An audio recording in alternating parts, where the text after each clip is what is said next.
প্রিয় ভিউয়ার্স, আজকে আম্মু তৈরি করবে সিঙ্গারা। দেখতে পাচ্ছেন সিঙ্গারার জন্য আম্মু এখানে সিঙ্গারার ভিতরের যে পুরটা আছে সেটা রেডি করছে। তো এখানে আম্মু দিয়েছে আলু, গাজর, তেজপাতা, এলাচি, দারুচিনি, জিরা, হলুদ, মরিচ, ধনিয়া। বলতে গেলে মাংস রান্না করার সময় যে মশলাগুলো দেন এই সবগুলোই কিন্তু এখানে দিতে হয়। তো এগুলো দেওয়ার পর এখানে মেইন উপকরণটা হচ্ছে পাঁচফোড়ন, যেটা আপনাকে অবশ্যই মাস্ট দিতে হবে। এবং এটা যেহেতু নতুন আলু, এই জন্য আম্মু এটাকে ঢাকনা ছাড়া রান্না করছে, কেননা যদি ঢেকে দেওয়া হয় সেই ক্ষেত্রে এটা একবারই গলে যাবে। তো এরপর এটি যখন পানি শুকিয়ে সিদ্ধ হয়ে যাবে তখন আম্মু এটিকে নামিয়ে ফেলবে। তো ভিউয়ার্স, সিঙ্গারার ডোটা গোলানোর জন্য আম্মু এখানে একটি পাত্রে কিছু পরিমাণ ময়দা নিয়ে নিয়েছে এবং এখানে দিবে আম্মু স্বাদমতো লবণ। এবং স্বাদমতো লবণ নেওয়ার পর এখানে 1 চামচ পরিমাণ চিনি নিচ্ছে। চিনি নেওয়ার কারণ হচ্ছে চিনিটা দিলে যখন সিঙ্গারাটা ভাজা হয়, ভাজার পর সেটার কালারটা অনেক সুন্দর আসে। এবং অবশ্যই এখানে নিচ্ছে কালো জিরা।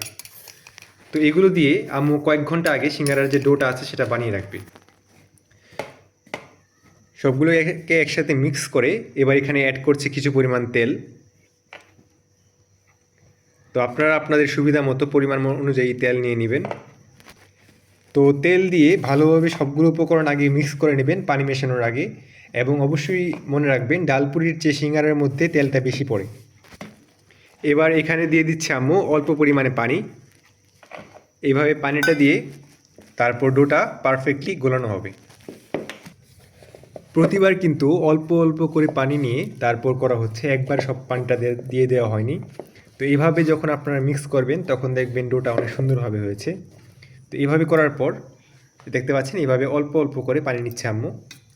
তো এইভাবে যখন আপনারা মিক্স করার পর দেখবেন আঠালো হয়ে গেছে, তখন বুঝবেন যে ডোটা এবার রেডি। তো এবার আপনারা ঘন্টাখানেক রেখে দিলে এই ডোটা পারফেক্ট হবে। এবার এটাকে ঢেকে রেখে দিবেন। তো প্রিয় ভিউয়ার্স, সিঙ্গারার যে রুটিটা আছে সেটা আম্মুর বানানো শেষ। এটা দিয়ে এখন আম্মু সিঙ্গারা বানাবে। দেখতে পাচ্ছেন এটাকে 4 ভাগ করে আম্মু কেটে নিচ্ছে। তো 4 ভাগ করে কাটার পর এটা দিয়ে কিন্তু 4টা সিঙ্গারা হবে।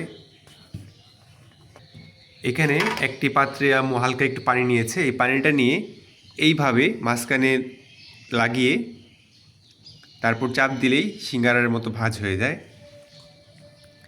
তারপর এইখানে মাঝখানে জিনিসটাকে সিঙ্গারার যে পুরটা আছে সেটাকে আম্মু ভরে দিচ্ছে। আর পানিটা দেওয়ার কারণে জিনিসটা আঠালো হয়ে লেগে থাকবে এবং ভাজার সময় ভেঙে যাবে না। তো দেখতে পাচ্ছেন কিভাবে আম্মু এই ভাঁজটা করলো। তো মূলত এইভাবেই সিঙ্গারার ভাঁজটা করা হয়। তো এইভাবে হালকা করে চাপ দিলেই সিঙ্গারা রেডি। দেখতে পাচ্ছেন কত সুন্দরভাবে রেডি হয়ে গেল সিঙ্গারাটা। তো ভিউয়ার্স, আমাদের বানানো কিন্তু কমপ্লিট। এবার আম্মু এটাকে ফ্রিজে রেখে ফ্রোজেন করে ফেলবে। তো আপনারা এইভাবে সুন্দরভাবে একটি ডালাতে সাজিয়ে তারপর ডিপ ফ্রিজে রেখে দেবেন। তাহলে দেখা যাবে যে মেহমান বা কেউ আসলে কিংবা আপনাদের খেতে ইচ্ছা করলে আপনারা ইজিতে, এই দেখতে পাচ্ছেন আম্মু এখানে ডিপ ফ্রিজে রেখে দিচ্ছে ফ্রোজেন করে। আপনারা যখন সিঙ্গারাটা ভাজবেন তার জন্য প্রথমে তেলটা কিছুটা গরম করে তারপর সিঙ্গারাগুলো দেবেন। এবং অবশ্যই খেয়াল রাখবেন প্রথমত তেলটা যেন কিছুটা গরম হয়, তারপর সিঙ্গারাটা ছাড়বেন। এবং তেল কিন্তু খুব বেশি পরিমাণ গরম করা যাবে না, এভাবে হালকা আছে তারপর সিঙ্গারাটা ভাজবেন। তাহলে দেখবেন জিনিসটা সুন্দরভাবে বাদামি বর্ণের হয়েছে। তো ভিউয়ার্স, এরকম বাদামি বর্ণের যখন হয়ে যাবে তখন আপনারা নামিয়ে ফেলবেন। এখানে খেয়াল করুন এটা কিন্তু খুব সুন্দর একটা বাদামি বর্ণ ধারণ করেছে, কারণ এটাকে হালকা আছে ভাজা হয়েছে। যদি এটা কড়া আছে ভাজা হতো তাহলে কিন্তু উপরে ফস্কার মতো পড়ে যেত, এরকম সুন্দর বাদামি হতো না। তাই আপনারাও কিন্তু চেষ্টা করবেন হালকা আছে ভাজার জন্য। তো ভিউয়ার্স, এই দেখতে পাচ্ছেন কত সুন্দর এবং মুচমুচে হয়েছে সিঙ্গারাগুলো। তো এই ছিল আমাদের রেসিপি। অবশ্যই কমেন্ট করে জানাবেন কেমন লাগলো। তো আজকের মতো এই পর্যন্তই। সকলে ভালো থাকবেন। আল্লাহ হাফিজ।